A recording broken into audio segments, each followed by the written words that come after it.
Gente, então, boa tarde. Eu vou falar um pouquinho para vocês sobre essa iniciativa que nós estamos lançando exatamente hoje. É uma iniciativa em conjunto com várias professoras do departamento, inclusive a professora Raquel, a professora Mirella, que vocês conhecem também.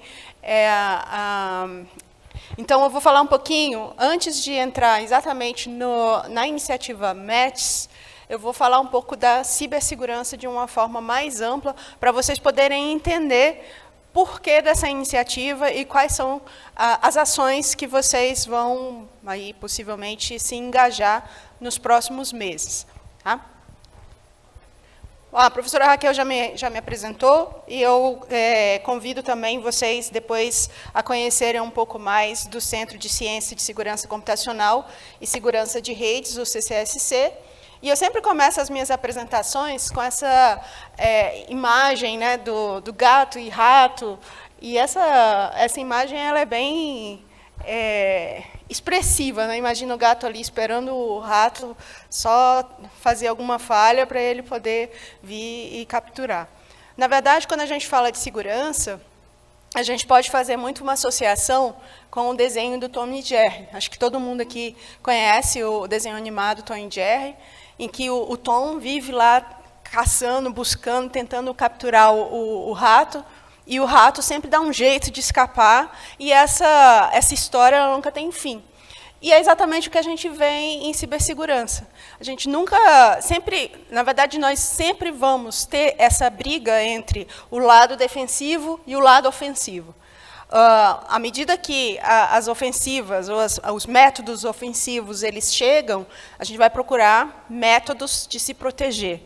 E esse ciclo é vicioso e ele nunca vai terminar, porque, na verdade, as formas elas vão evoluir dos dois lados.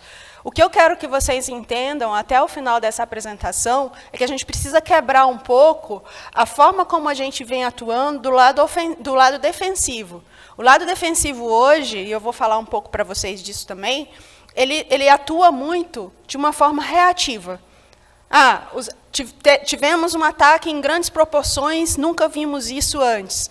E daí o lado defensivo busca formas de mitigar essa forma que se conhece agora.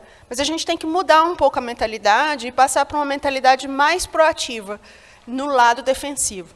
Tá?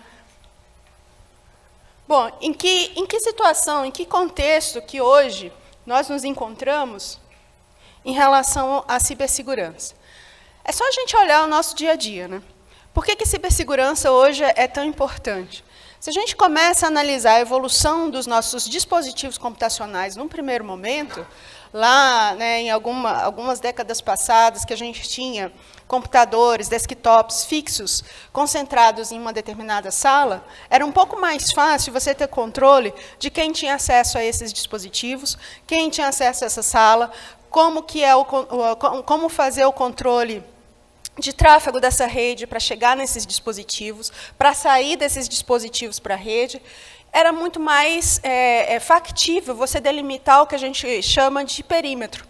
Hoje já não é tanto assim.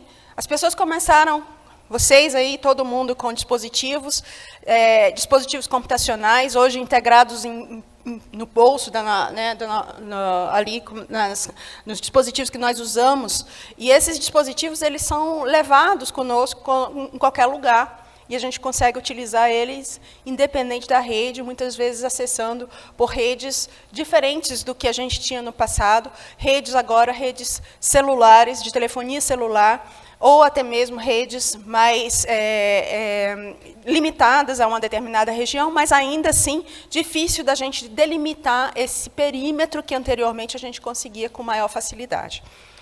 Então, a mudança dentro desses dispositivos, a forma de atuação e de uso desses dispositivos no nosso dia a dia, ele acaba abrindo um leque para uma quantidade muito maior de ataques, de ameaças, que nós não tínhamos no passado, mas que precisamos atuar, sim, hoje em dia. Além disso, um outro ponto importante é que esses dispositivos, essa revolução digital que a gente está vivenciando, ela vem mudando as formas de atuação e as nossas atividades no dia a dia. Então, ir ao banco, antes a gente tinha que ir fisicamente. Hoje a gente consegue fazer transações bancárias online.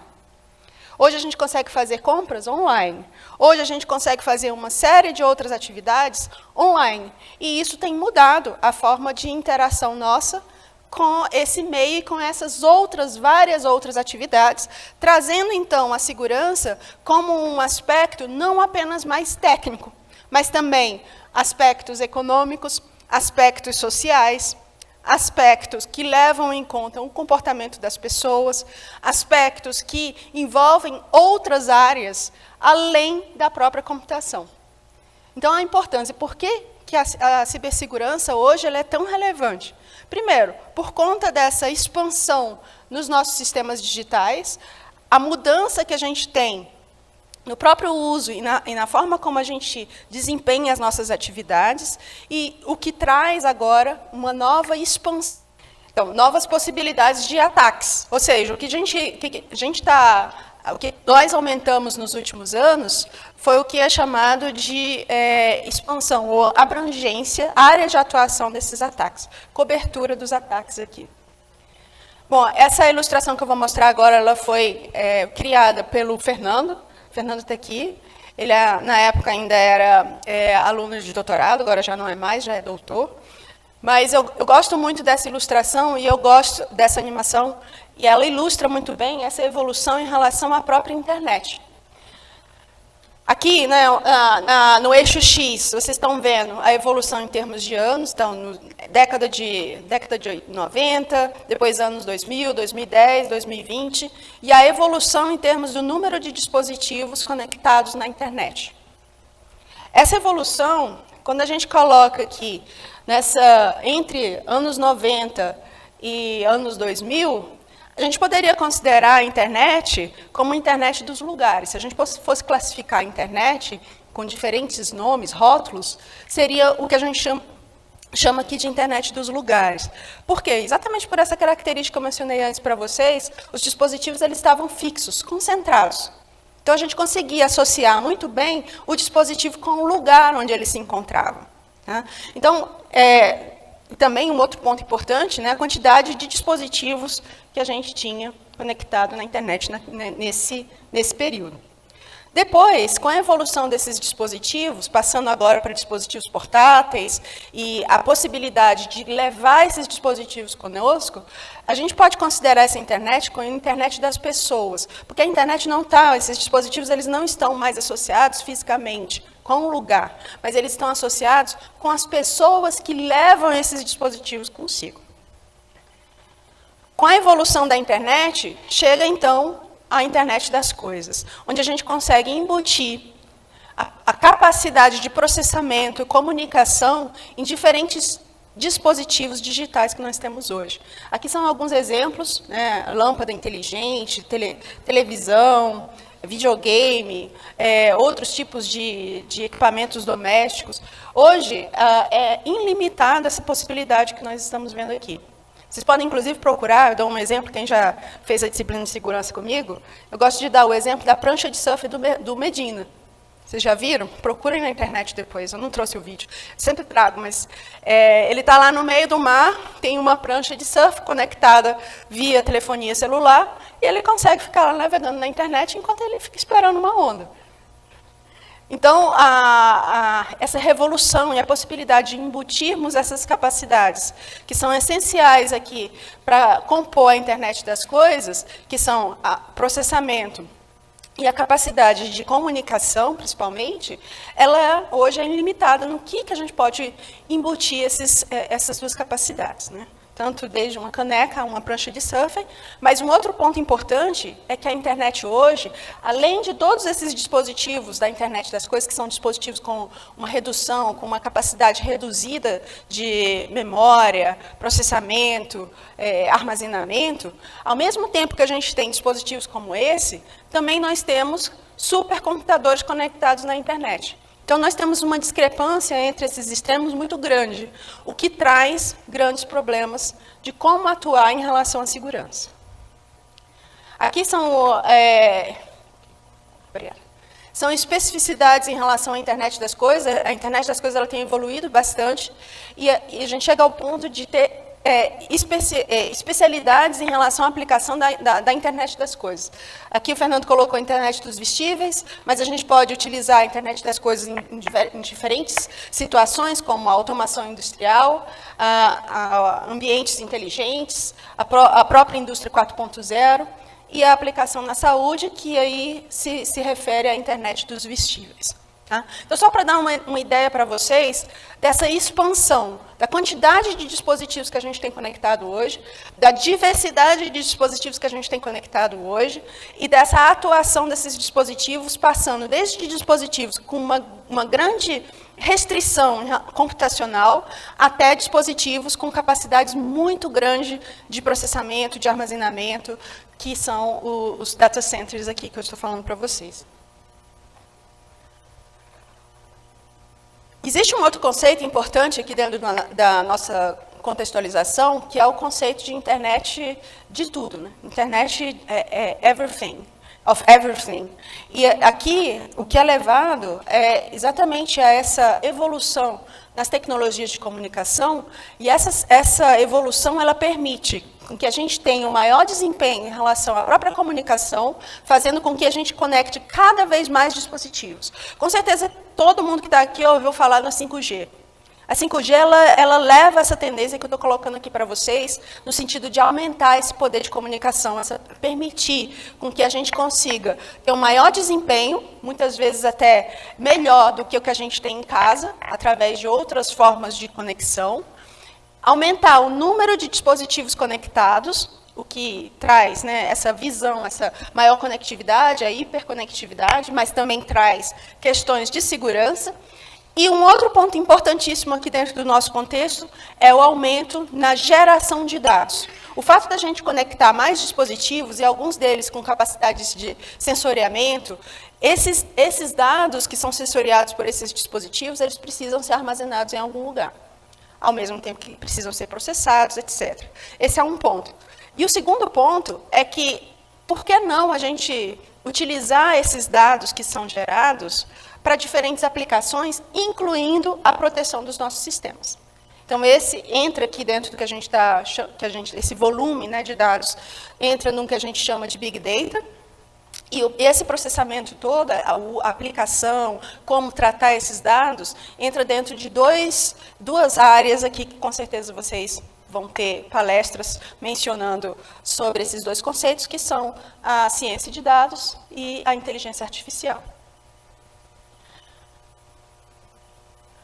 Bom, então, aqui é só para ilustrar essa evolução, o grande volume de dados, com a ciência de dados e a necessidade de analisar esses dados, e essa hiperconectividade, dos nossos dispositivos hoje em dia. Então, esse é o nosso contexto hoje, o que traz uma imensidão de ameaças de segurança. Mais dispositivos conectados, mais possibilidades dos atacantes utilizar esses dispositivos para realizarem ataques. Mais dispositivos conectados, mais sistemas na internet, mais dados disponíveis, também aumentam as possibilidades de vazar dados, de ter acesso a dados que não deveria, ou acesso a informações que são usadas depois para ataques. Então, esse conjunto inteiro, esse contexto inteiro, traz muitos desafios em relação à segurança. E quando a gente fala de segurança, eu também estou incluindo aqui a questão da privacidade desses dados, que é um ponto tratado, inclusive, hoje em dia, com a Lei Geral de Proteção dos Dados, aqui no Brasil, a LGPD, que a gente precisa garantir certas possibilidades de vazamentos de informações sensíveis, de dados sensíveis, no caso. E aí, a lei, ela define, né, o que é considerado como dado sensível, etc. Aqui eu coloquei como exemplo, né, o Facebook, e Instagram e o WhatsApp, apenas para ilustrar um caso passado que teve, quando o próprio Facebook, na época, ele, de certa forma, terceirizava o armazenamento desses dados e a análise desses dados para uma outra empresa, e essa empresa ela acabou fornecendo esses dados para terceiros. E isso acabou resultando em toda a discussão que nós tivemos, o que culminou nas leis de proteção dos dados, não apenas no Brasil, mas na Europa e em diversos outros países do mundo. Então, essas leis elas são importantes para regulamentar a forma como nós podemos utilizar esses dados. É uma pena que a discussão, quer dizer, por um lado é importante ter tido a discussão com relação aos dados, mas a gente vai precisar passar por um processo similar com relação à segurança, à cibersegurança de uma forma mais ampla. Tá? Por todo esse contexto que eu falei para vocês, envolve, né, muitas partes ali, que são os stakeholders, tanto do mercado quanto da própria academia, governo, interessados, que são necessários que todos fiquem juntos para definir como que vão ser as regulamentações em relação à segurança. Com o aumento e o contexto que eu acabei de falar para vocês, cada vez mais utilizando esses dispositivos, mais informações, mais dados, mais ameaças que a gente tem no dia a dia, a gente precisa regulamentar como que esses dispositivos vão ser fabricados, qual que é o mínimo de garantia que a gente tem que embutir nesses dispositivos em relação à segurança, desde a construção do hardware, do software e a passagem dele para o mercado, como que a gente vai testar esses dispositivos. Hoje em dia as empresas, elas fazem isso, algumas fazem isso de uma forma mais individual, elas têm os processos internos delas, mas a gente precisa transformar isso em padrões, garantir que todo mundo consiga, quando vocês passem e comprem um dispositivo na internet ou um dispositivo que vai conectar na casa de vocês, que esse dispositivo ele tem um mínimo de garantia em relação à segurança e à privacidade. E isso hoje não existe. Então, a gente vai precisar passar por essa discussão que foi feita em relação à privacidade para um escopo maior da segurança. Então, existe hoje um crescimento muito grande em relação ao número de ameaças de segurança cibernética, eu já mencionei isso para vocês. Isso é decorrente do uso, da quantidade de dispositivos que nós temos conectados, da forma de conexão desses dispositivos também, o fato da gente ter tecnologias de comunicação que são mais eficientes, que têm um desempenho maior, isso também acaba motivando os atacantes a utilizar esses dispositivos para os fins maliciosos que eles têm. Então, existe um crescimento acelerado no número dessas ameaças. Se vocês olharem as estatísticas de ataques antes da pandemia e depois da pandemia, o número de ataques é gigantesco depois da pandemia, até por conta da nossa ida para o meio digital para realizar mais atividades do dia a dia. Os atacantes também percebem isso e começam a focar, então, né, nesse ambiente. Entretanto, quando a gente olha em termos de defesa, e aí revém ao ponto inicial que eu falei para vocês, quando a gente olha em termos de defesa, das tecnologias de defesa, a gente não vê uma evolução comparável ao que a gente tem visto ao número e à sofisticação dos ataques. Então, o que eu estou dizendo para vocês? Que a balança está desproporcional. A gente tem uma grande quantidade de ataques surgindo praticamente todos os dias, ataques diferentes, ataques às vezes que são básicos e que conseguem ter um sucesso muito grande, com uma potência muito maior por conta da quantidade de dispositivos que a gente tem disponível, ao passo que, quando a gente olha para as defesas, muitas das defesas, muitos dos cursos, muito da mentalidade que existe, ainda está parada no tempo. E a gente precisa mudar isso. Vou dar um exemplo do que eu acabei de falar para vocês em relação à defesa. Muito hoje, ainda nos livros que vocês vão estudar de segurança, muitos dos livros têm dizendo lá, quando vocês abrem, olha, o que é segurança? A segurança é baseada em 3 pilares: confidencialidade, integridade e disponibilidade, que é a tríade CIA. A maioria dos livros vai ter isso. Essa é uma visão muito antiga da segurança. Não é que ela esteja errada. Essa visão ela é embasada lá na década de 70, quando foi criada a segurança da informação. Quando a gente olha a segurança da informação, faz sentido. O que a gente quer proteger? A informação. Então, a informação, confidencialidade, integridade e disponibilidade. Só que quando a gente expande isso para sistemas, e toda essa visão que eu passei para vocês agora, já não faz mais sentido ter só isso. Não é que não vai envolver isso. Mas parar no tempo para ter essa visão apenas da tríade e dizer que eu estou seguro porque eu garanto esses três pilares, é uma visão muito limitada. E a gente precisa expandir essa visão. Tá? Então, esse é um exemplo de que o crescimento nessas tecnologias, na defesa, na forma de pensar para defender os nossos sistemas, ela não tem uma evolução tão proporcional ao que a gente tem visto em relação aos ataques. Os ataques eles se aproveitam muito melhor das tecnologias e do que tem disponível na internet do que nós do lado da defesa. E isso é um problema muito sério. Então, a gente tem ataques sofisticados com poder e recursos, né, e um alcance muito grande. Da mesma forma, depois vocês façam a pesquisa, procurem na internet serviços de aluguel de botnets. Botnets é uma rede de dispositivos infectados. Essa rede ela é usada por atacantes para gerar diferentes tipos de ataques. Um dos ataques mais emblemáticos que usa como base botnets são os ataques de negação de serviço distribuído. E o que vocês encontram na internet é empresas oferecendo serviço de botnet. Então, você pode ir lá e alugar por hora, por dia, a quantidade de recursos que você quer para atacar alguém. Não é ético, não é ético. Agora, é ilegal? Não existem leis relacionadas à segurança. Então, a gente não tem como. Tá? Então, a gente precisa evoluir, né, tanto na pesquisa, desenvolvimento e na educação, pensando, trazendo essa mentalidade mais avançada com relação à segurança. Dentro dessa linha, né, que trabalhar na pesquisa, no desenvolvimento e na educação, a gente precisa agora pensar de uma forma interdisciplinar. A cibersegurança não é mais só técnico, a gente precisa envolver outras áreas, sim. Direito, economia, governo, tudo que tem impacto, interseção com a segurança, ou praticamente tudo, conforme o cenário que eu passei para vocês.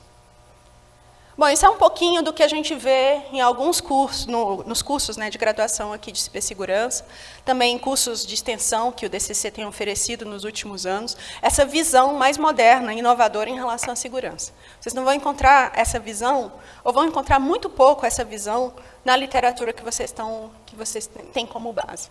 Isso tem mudado, é um esforço contínuo, não só nosso, obviamente, mas também um movimento no mundo em relação a isso. Aqui eu coloquei só para vocês verem, são dois gráficos, esse é o primeiro, tendo uma visão de tendência da cibersegurança no mundo. Esse gráfico foi extraído do Google Trends, vocês podem fazer as pesquisas depois que saírem daqui. E ele demonstra, né, o Google Trends ele tem um índice que vai de 0 a 100. Quanto mais próximo de 100, significa que tem mais procura, mais busca por determinados termos.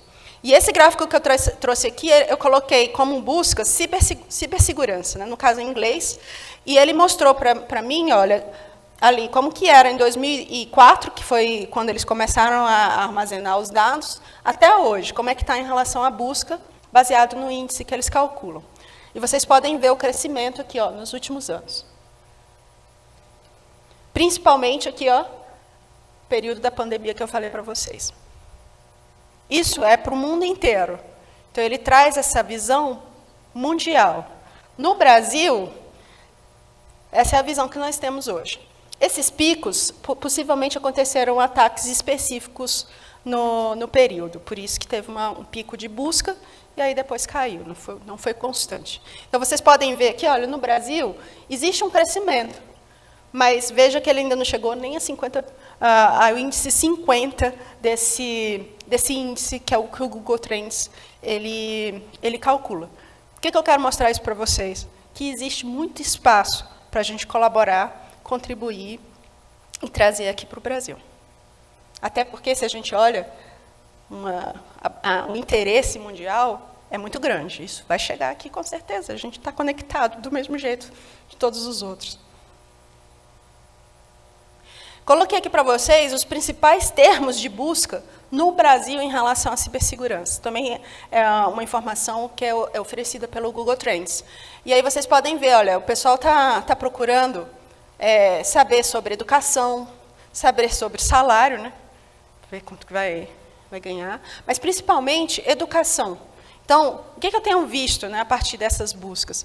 As pessoas elas têm procurado se formarem, se capacitarem nessa área. E estão certas, porque elas estão tentando antecipar um pouco o que ainda vai vir. Por que eu estou dizendo que vai vir? Porque esse gráfico aqui, ele ainda está pouco baixo o interesse, na minha opinião, comparado ao que a gente viu no Mundial.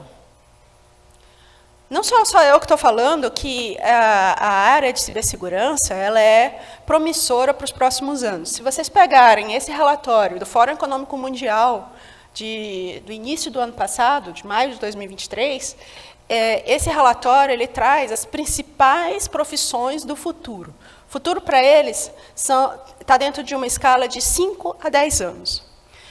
E eu não vou passar em todas, mas dentro da nossa área, isso aqui não é só, essas profissões não são só de computação, são de todas as áreas. E dentre as profissões que eles colocaram, uma delas é analista de segurança da informação. Tá?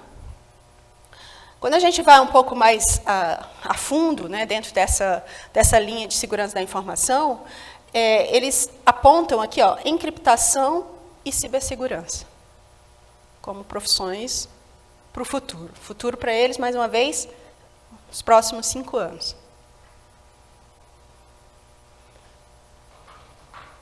Bom, bem rápido, o que é cibersegurança? Não é o propósito da palestra, né, se especificar em cibersegurança. Mas o que é? Como é que a gente pode definir de uma forma bem rápida? Se a gente olha lá esse prefixo do cyber aqui, ou ciber no caso, né, em português, a gente poderia dizer que a cibersegurança é o ato de proteger o cyberespaço, ou o ciberespaço. E aí, também, de uma forma bem rápida, o que seria o ciberespaço? Seria qualquer sistema que integre dados, pessoas e tecnologia. Ou seja, praticamente tudo que a gente tem hoje. Porque a gente envolve dispositivos com tecnologia, com dados, e você está usando o dispositivo, logo você faz o pilar da pessoa. Tá? Então, cibersegurança é o ato de proteger esse ciberespaço, onde a gente pode levar ou instanciar esse ciberespaço, não apenas para a internet, muitas vezes vocês vão ver na literatura ciberespaço como sinônimo de internet, mas não apenas a internet. Qualquer sistema que envolva dados, pessoas e tecnologia. Tá? Então, se eu pegar, por exemplo, um equipamento de marcar ponto, eu tenho esses 3 elementos. Tecnologia, dados, pessoas. É um ciberespaço, sozinho. E eu preciso proteger ele. Então, faz parte da cibersegurança. Tá? Existem várias ameaças, principais delas. Os próprios malwares, que são softwares maliciosos, os próprios ataques de negação de serviço, envolve uma série de tipos e especificações em relação a ameaças / ataques. Não necessariamente é a mesma coisa. Tá? A gente não vai entrar em detalhe, estou só passando para vocês aqui em relação a essa visão mais macro da definição de cibersegurança. Existem defesas específicas, tipos específicos para segurança computacional, tipo específico de defesa para segurança de redes. Existe uma escala bem grande que a gente estuda também na disciplina de cibersegurança de uma forma geral. Como está preparado para essa nova área, na verdade não é nova, né, para essa área de cibersegurança? Educação, capacitação é uma área extremamente grande. Tá? A minha sugestão, se você quer seguir carreira nessa área, tem espaço para todo mundo. Segurança de redes, segurança de dados, segurança da informação, segurança computacional, que vai olhar a segurança no sistema computacional específico.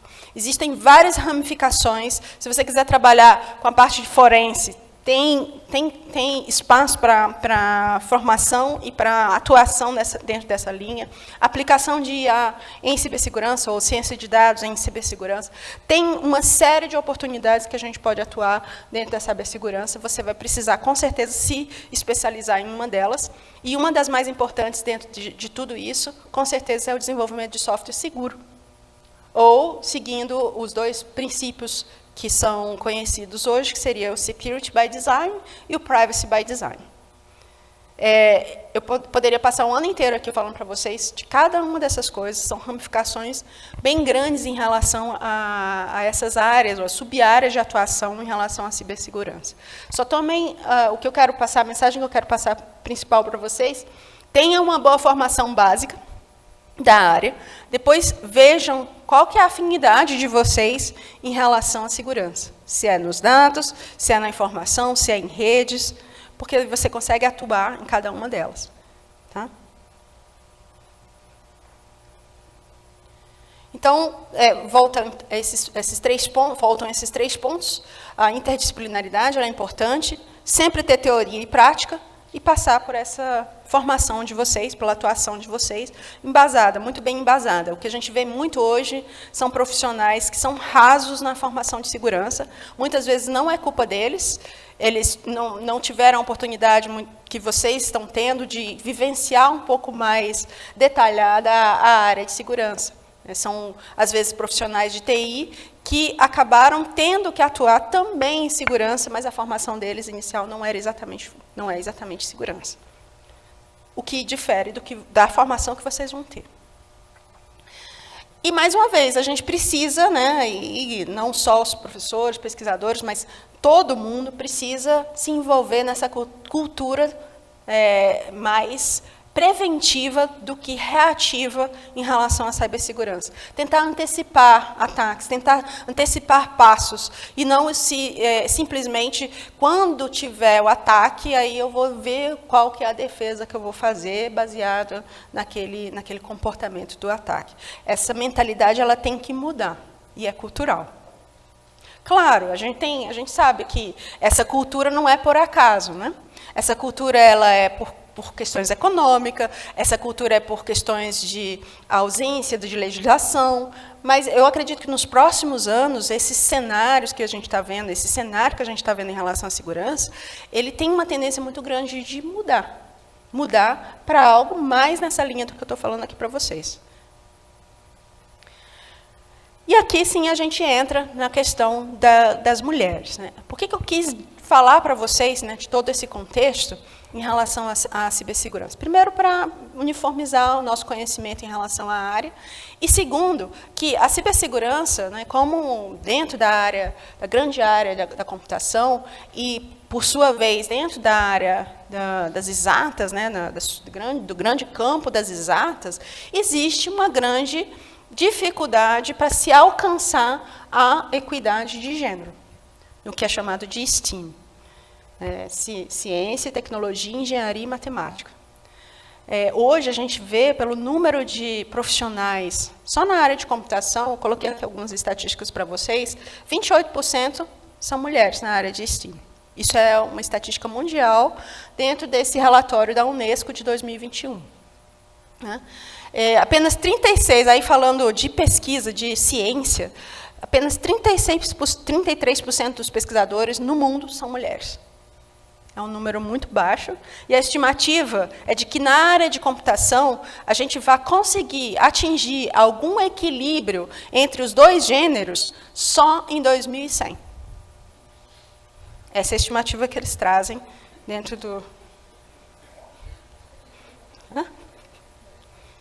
Eu trouxe para vocês um vídeo bem interessante, elaborado pela Unesco, que demonstra essas dificuldades e os efeitos que esse desequilíbrio entre os dois gêneros ele traz.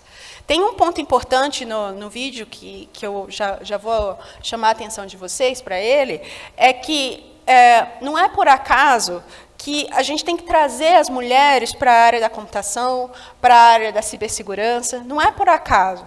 Existe, se a gente for olhar por questões econômicas, existem estatísticas que mostram que quando a gente tem mulher no grupo, aumenta a possibilidade de investimentos naquele grupo, naquela startup, naquela empresa que envolve dentro do processo como um todo mulheres. Por quê? Essa diversidade, a forma de ver diferente, como que um determinado lado atua em relação às ações em detrimento dos outros, traz uma melhor construção e projeto e desenvolvimento daqueles produtos que vão ser usados por homens e mulheres. Então, esse é um dos aspectos.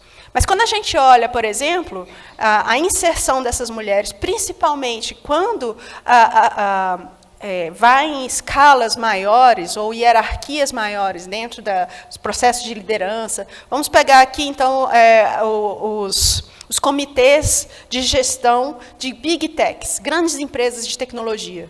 Vocês vão ver isso também no vídeo. Nenhuma é mulher, em muitos dos casos.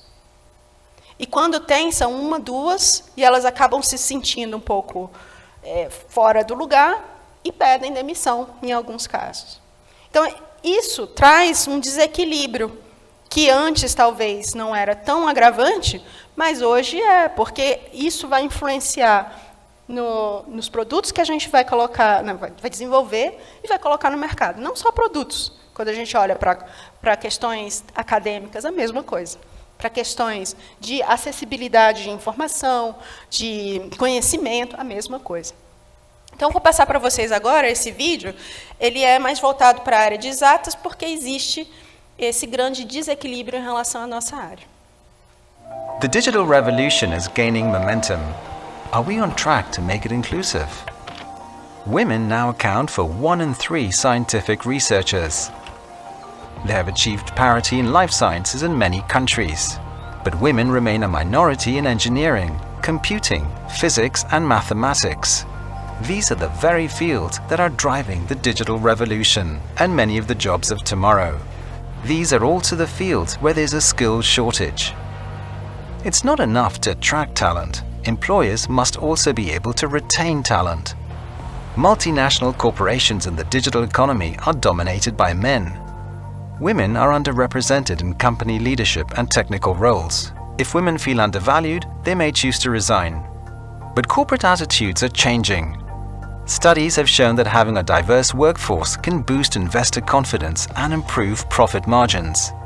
Yet nearly half of tech startups in Canada, China, the United Kingdom and the USA have no women in executive positions. Women struggle to access finance. Just 2% of venture capital is being channeled towards startups founded by women. At university, women have attained parity at the graduate level and account for 44% of PhDs. But the gender gap widens as they progress in their academic career. Women make up just 12% of members of national science academies. Women earn lower salaries. They receive less grant funding for research than men and publish less in high-impact journals. A study of nearly 3 million papers published over half a century found that women would not achieve parity for output in computer science until the year 2100. We need to transform gender relations by eliminating gender stereotypes in education and in the workplace. We need to ensure that men and women enjoy equal opportunity and equal pay. For the digital revolution to be smart, it must be inclusive. Bom, então, diante desse contexto que foi passado no vídeo e também, dentro dessas estatísticas aqui que eu trouxe para vocês, é uma preocupação nossa aqui também no DCC de ser inclusivo em relação às mulheres e às meninas da área de exatas. E por isso que a gente tem agora esse movimento, essa iniciativa, que nós estamos chamando de METS, como eu falei no começo, é uma iniciativa de várias professoras aqui do nosso departamento, incluindo a Raquel, a professora Mirella. E a ideia é aumentar, de fato, a conscientização sobre cibersegurança né, entre estudantes femininas.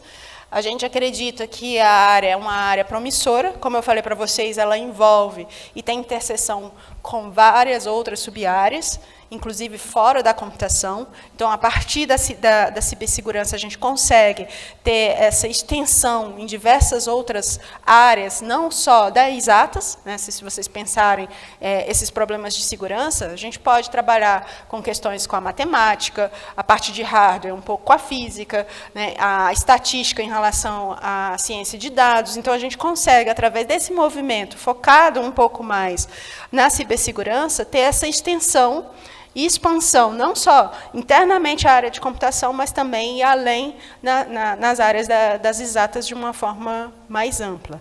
Então, a nossa ideia é aumentar essa conscientização da cibersegurança. A gente, dentro desse movimento, a atuação é desde o ensino fundamental até o ensino superior, que é o que eu estou apresentando aqui para vocês. Desenvolver essas habilidades concentradas em cibersegurança é uma necessidade no mercado, ter profissionais qualificados na área de segurança. Então, concentrando também nesse trabalho de conscientização e equilíbrio, né, equidade de gênero, a gente consegue desenvolver essas habilidades. Dentro, né, de uma rede, aí, um acompanhamento com uma rede de mentoria. Um outro ponto que é como objetivo aqui da nossa iniciativa é prover parcerias estratégicas, e é exatamente por isso que a Cadence trouxe, né, esses 2 brindes para a gente. A Cadence é uma das nossas parceiras nessa iniciativa, assim como a Google. Próxima semana, por exemplo, na Google, a gente vai ter um evento para as meninas também, no nível de ensino fundamental, e a gente espera trazer outras parcerias dentro dessa iniciativa, parcerias estratégicas, não só com empresas, mas também instituições governamentais e oportunidades que possam fomentar essa busca pela equidade de gênero, no caso, né, como eu disse, um pouco mais concentrado na área de cibersegurança, mas que a gente acredita ter uma expansão, não só internamente na computação, mas em todas as outras demais áreas da exata, disciplinas da exatas. Um outro objetivo, promover a inclusão social e chegar a ter o poder de influenciar políticas públicas, ou pelo menos ser representativo em relação às definições das políticas públicas e, mais uma vez, buscando essa equidade de gênero de uma forma mais ampla para exatas. Bom, resumindo aqui o que eu mencionei para vocês, eu trouxe uma contextualização da área da cibersegurança de uma forma geral, essa necessidade da gente mudar a mentalidade em relação à cibersegurança, né, essas novas tecnologias e todos os dispositivos, isso tem alterado muito como a gente se relaciona com o meio digital, mas também, né, como as ameaças elas chegam até nós.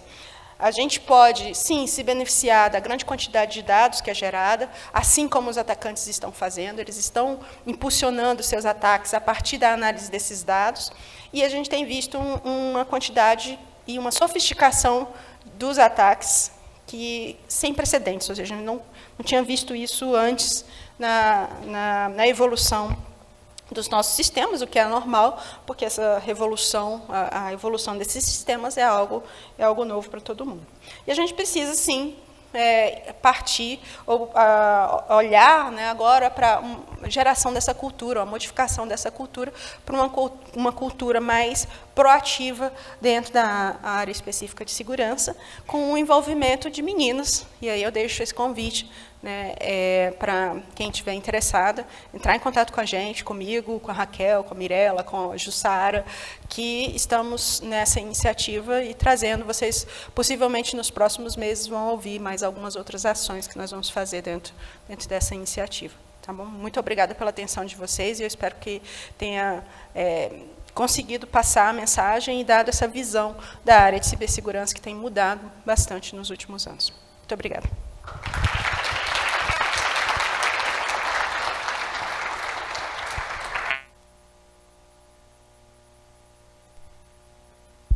Oi, professora Michele, a gente tem 2 perguntas. Sobre as leis de segurança, em outros países do mundo já existem? No Brasil, já tem alguma iniciativa para a criação de leis nessa área? No mundo inteiro, a gente tem visto um movimento da definição dessas leis. Não existem ainda leis específicas de cibersegurança, mas existem movimentos que estão um pouco mais avançados, e no Brasil, sim, a gente também iniciou um movimento de definição dessas leis, incluindo a criação da Agência Nacional de Cibersegurança. Então, espera-se que nos próximos anos a gente consiga fazer o processo que nós fizemos com a Lei Geral de Proteção dos Dados, que hoje a gente tem visto um pouco mais avançado na área de IA, né, em relação a essas definições regulatórias, e que eu acredito que a próxima agora seria a área de cibersegurança. Professor Daniel Macedo, a área de segurança é enorme. Não dá para aprender tudo em uma disciplina. Como é o aprendizado nessa área? Graduação, mais certificações, on-the-job training?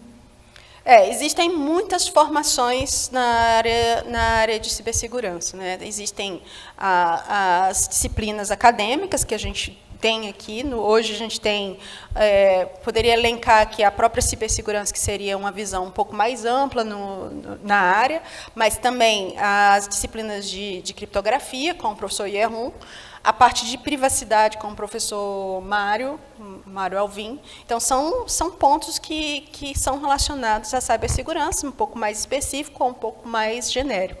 As certificações, elas são importantes se você quer ir mais na definição de mercado e atuação no mercado.